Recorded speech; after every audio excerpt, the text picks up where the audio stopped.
Rápidamente vamos a ver cómo cambia la curva de función venosa cuando cambiamos la resistencia periférica total. Entonces, esto lo vimos en los videos anteriores y también ya vimos un algoritmo para, si tenemos la gráfica, cómo saber si este cambio se dio por una disminución o un aumento de la resistencia periférica total. Pero ahorita ya nada más vamos a poner la gráfica sin el algoritmo y ponemos los cambios y cómo esto va a afectar el retorno venoso. O sea, ya una versión súper corta de lo que ya vimos. Entonces primero ponemos la curva normal. Tenemos en el eje de las 10 tenemos el retorno venoso. En el eje de las X tenemos presión de la aurícula derecha. Y la curva normal es así. Y este punto es la presión media de llenado sistémico, que son como 7 milímetros de mercurio. Y cuando estamos aquí, que son como 2 milímetros de mercurio, ese punto corresponde a un retorno venoso de 5 litros por minuto. Entonces, antes que nada recordemos que los cambios en la compliancia de las arterias, y ya sabemos que cuando cambiamos la compliancia de las arterias, o sea, la distensibilidad de las arterias, esto cambia la resistencia periférica total.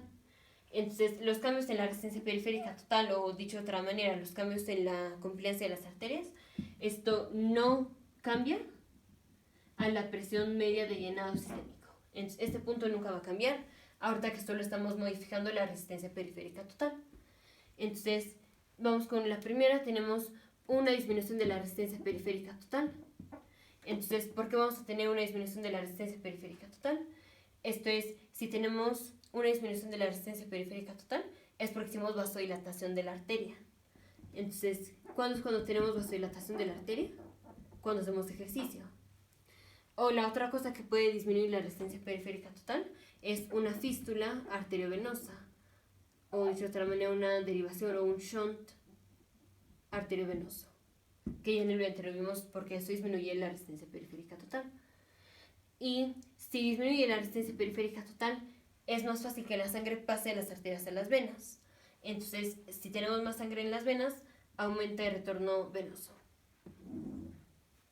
Y lo otro es si aumenta la resistencia periférica total, eso es porque hicimos una vasoconstricción de las arterias, o sea, disminuyó la distensibilidad de las arterias. ¿Y cuándo es cuando disminuye la resistencia periférica total? Cuando damos, por ejemplo, vasopresores. Y entonces, si aumenta la resistencia periférica total, esto es, va a ser más difícil que la sangre de las arterias pase a las venas, entonces disminuye el retorno venoso. Y recordemos que la presión media de llenado sistémico no cambia. Entonces, esta curva es la presión media de llenado sistémico no cambió. Y cuando tenemos 2 milímetros de mercurio de presión de la aurícula derecha, aquí como está el retorno venoso, digamos, tenemos un retorno venoso en lugar de 5, tenemos un retorno venoso de más, digamos de 8 litros por minuto. Entonces, esta curva corresponde a una disminución de la resistencia periférica total. Y la otra es así. La presión media de llenado sistémico no cambia.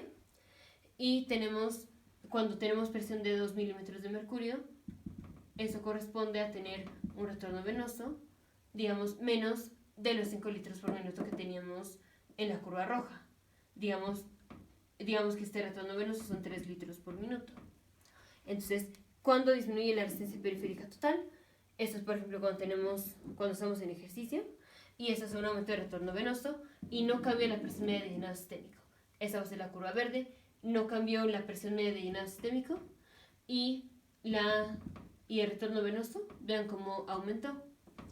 Cuando tenemos un aumento de la resistencia periférica total, como es cuando damos vasopresores, disminuye el retorno venoso y no cambia la presión media de llenado sistémico. En este punto se queda igual, pero aquí vean cómo el retorno venoso disminuyó. Nos vemos en el siguiente video, futuros médicos, científicos e ingenieros.